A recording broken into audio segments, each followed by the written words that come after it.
ॐ यस्यांके च विभाति भूधरसुता देवापगामस्तके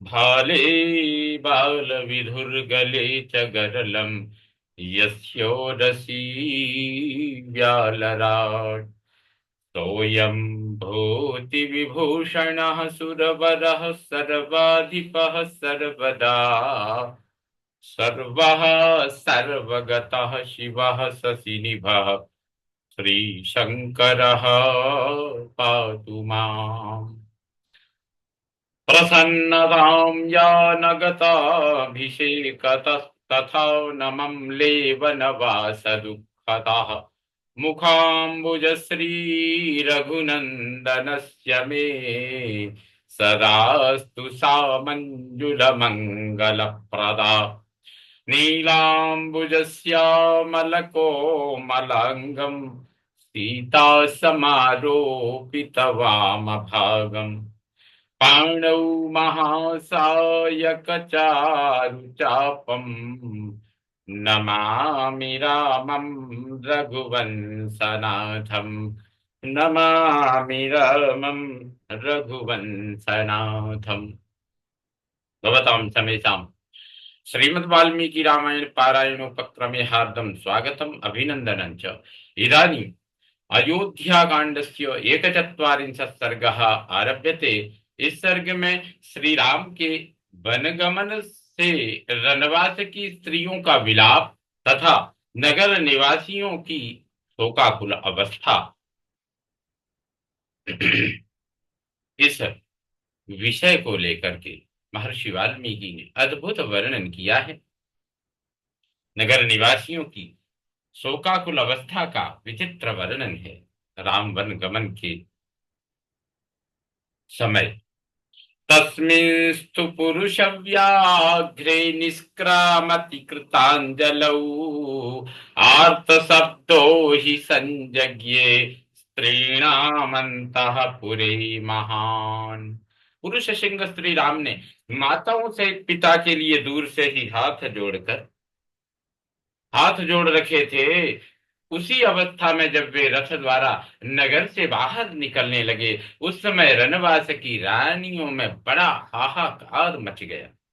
अनाथस्य जनस्यास्य दुर्बलस्य तपस्विनः यो गतिः शरणं चासीत् सनाथः क्वनु गच्छति। वे रोती हुई कहने लगी, हाय, जो हम अनाथ, दुर्बल और शोचनीय जनों की गति यानी सब सुखों की प्राप्ति कराने वाले और शरण, समस्त आपत्तियों से रक्षा करने वाले थे, वे हमारे नाथ मनोरथों को मनोहर ढंग से पूर्ण करने वाले श्री राम कहाँ चले जा रहे हैं। न क्रुध्यत्यभिशस्तोऽपि क्रोधनीयानि वर्जयन् क्रुद्धान् प्रसादयन् सर्वान् समदुःखः क्व गच्छति। जो किसी के द्वारा झूठा कलंक लगाए जाने पर भी क्रोध नहीं करते थे, क्रोध दिलाने वाली बातें नहीं कहते थे और रूठे हुए सभी लोगों को मनाकर प्रसन्न कर लेते थे, वे दूसरों के दुख में संवेदना प्रकट करने वाले राम कहाँ जा रहे हैं। कौसल्यायां महातेजा यथा मातरि वर्तते तथा यो वर्तते स्मासु महात्मा क्वनु गच्छति। जो महातेजस्वी महात्मा श्री राम अपनी माता कौशल्या के साथ जैसा बर्ताव करते थे, वैसा ही बर्ताव हमारे साथ भी करते थे। वे कहाँ चले जा रहे हैं। कैकेय्या क्लिश्यमानेन राज्ञा संचोदितो वनम परित्राता जनस्यास्यो जगतः क्वनु गच्छति। कैकेयी के द्वारा क्लेश में डाले गए महाराज के वन जाने के लिए कहने पर हम लोगों की अथवा समस्त जगत की रक्षा करने वाले श्री रघुवीर कहाँ चले जा रहे हैं। अहो निश्चेतनो राजा जीवलोकस्य संक्षयम् धर्म्यं सत्यव्रतं रामं वनवासे प्रवत्स्यति। अहो, ये राजा बड़े बुद्धिहीन हैं, जो कि जीव जगत के आश्रयभूत धर्मपरायण सत्यव्रती श्री राम को वनवास के लिए देश निकाला दे रहे हैं। इति सर्वा महिष्यस्ता विवत्सा इव धेनवः रुरुदुश्चैव दुःखार्ता सस्वरं च विचुकुरुषुः।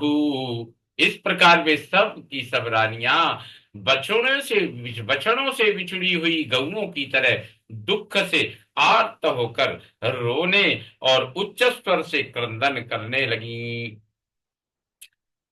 सौतमन्तः पुरे घोरम अर्थ शब्दम महीपतिः पुत्र शोकाभिसंतप्तः श्रुत्वा चासीत् सुदुःखितः।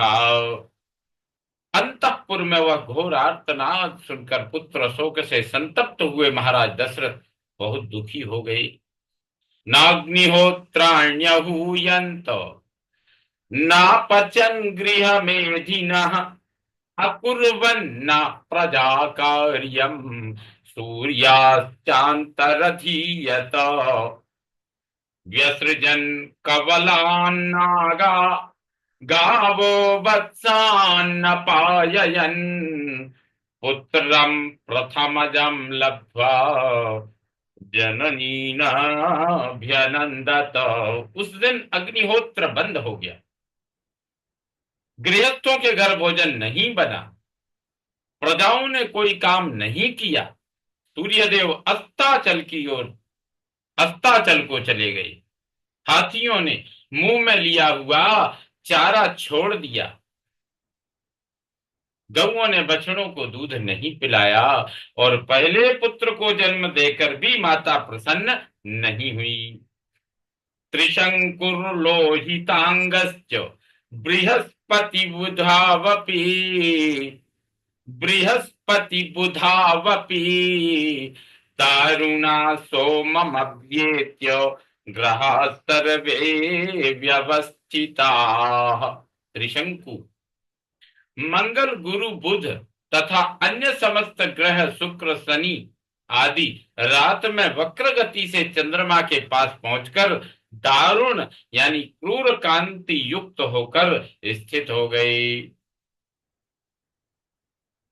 अद्भुत है महर्षि वाल्मीकि जी का यह चिंतन। त्रिशंकुर्लोहितांगश्च, त्रिशंकु से मंगल, गुरु, बुध तथा अन्य समस्त ग्रह शुक्र शनि, समस्त ग्रह यानी शुक्र शनि आदि रात में वक्र गति से चंद्रमा के पास पहुंचकर दारुण होकर स्थित हो गए, यानी क्रूर कांति युक्त होकर स्थित हो गए। नक्षत्राणि गतार्चींसि ग्रहाश्च गत तेजसः विशाखाश्च सधूमाश्च नभसी प्रचकाशिरे। नक्षत्रों की कांति फीकी पड़ गई और ग्रह निस्तेज हो गए।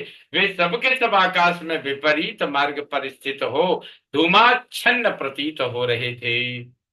कालिका नील वेगेन महोदधिरिवोत्थितः रामे वनम प्रव्रजिते नगरम प्रचचालत। आकाश में छाई हुई मेघमाला वेग वायु के वेग से उमड़े हुए समुद्र के समान प्रतीत होती थी। श्री राम के वन को जाते समय वह सारा नगर जोर जोर से हिलने लगा। वहां भूकंप आ गया। दिशः पर्याकुला सर्वास् तिमिरेण तिमिरेणेव संवृता नग्रहो नापि नक्षत्रम् प्रचकाशे न किंचन। समस्त दिशाएं व्याकुल हो उठी, उनमें अंधकार सा छा गया। न कोई ग्रह प्रकाशित होता था, न नक्षत्र। सब तेज विहीन हो गए। अकस्मान् नागरः सर्वो जनो दैन्यमुपागमत्। आहारे वा विहारे वा न कश्चित् अकरोन्मनः। सहसा सारे नागरिक दीन दशा को प्राप्त हो गए। किसी ने भी आहार या विहार में मन नहीं लगाया। शोक पर्याय संतप्त सततम दीर्घमुच्छ्वसन अयोध्यायां जनः सर्वशुक्रोशो जगति पतिम। अयोध्यावासी सब लोग शोक परंपरा से संतप्त हो निरंतर लंबी सांस खींचते हुए राजा दशरथ को कोसने लगे। वाष्प बाष्प पर्याकुल मुखो राजा मार्गगतो जनः न हृष्टो लभ्यते कश्चित्। सड़क पर निकला हुआ कोई भी मनुष्य प्रसन्न नहीं दिखाई देता था। सबका मुख आंसुओं से भीगा हुआ था और सभी शोक मग्न हो रहे थे। न वाति पवन शीतो न शशि सौम्य दर्शनः न सूर्य तपते लोकम सर्वम पर्याकुलम जगत। शीतल वायु नहीं चलती थी, चंद्रमा सौम्य नहीं दिखाई देता था, सूर्य भी जगत को उचित मात्रा में ताप या प्रकाश नहीं दे रहा था। सारा संसार ही व्याकुल हो उठा था। अनर्थिनः सुता स्त्रीणाम भर्तारो भ्रातरस्तथा सर्वे सर्वं परित्यज्य राममेवान्वचिन्तयन्। बालक माँ बाप को भूल गए, पतियों को स्त्रियों की याद नहीं आती थी और भाई भाई का स्मरण नहीं करते थे। सभी सब कुछ छोड़कर केवल श्री राम का ही चिंतन करने लगे। ये तु रामस्य सुहृदा सर्वे ते मूढ़ चेतसः शोक भारेण चाक्रांता सजनम नैव भेजिरे। जो श्री राम के मित्र थे वे सब तो और भी अपनी सुध बुध खो बैठे थे। शोक के भार से आक्रांत होने के कारण वे रात में सोए तक नहीं। ततस्त्वयोध्या रहिता महात्मना पुरंदरेणीव महीत पर्वता चचाल घोरम भय शोक दीपिता तनागयोधा स्वगणाननाद च। इस प्रकार सारी अयोध्यापुरी श्री राम से रहित होकर भय और शोक से प्रज्वलित सी होकर उसी प्रकार घोर हलचल में पड़ गई जैसे देवराज इंद्र से रहित हुई मेरु पर्वत सहित यह पृथ्वी डगमगाने लगती है। हाथी घोड़े और सैनिकों सहित उस नगरी में भयंकर आर्तनाद होने लगा। इत्यार्षे श्रीमद् रामायणे वाल्मीकिये आदि काव्ये अयोध्या कांडे एकचत्वारिंशः सर्गः सम्पूर्णतां याति। ओम पूर्णमदः पूर्णमिदं पूर्णात् पूर्णमुदच्यते पूर्णस्य पूर्णमादाय पूर्णमेवावशिष्यते। ओम शांति शांति शांतिः। सर्वे भवन्तु सुखिनः सर्वे सन्तु निरामयाः सर्वे भद्राणि पश्यन्तु मा कश्चित् दुःखभाग् भवेत्। ओम शांति शांति शांतिः। श्रीरामचन्द्रो विजयते तदाम्।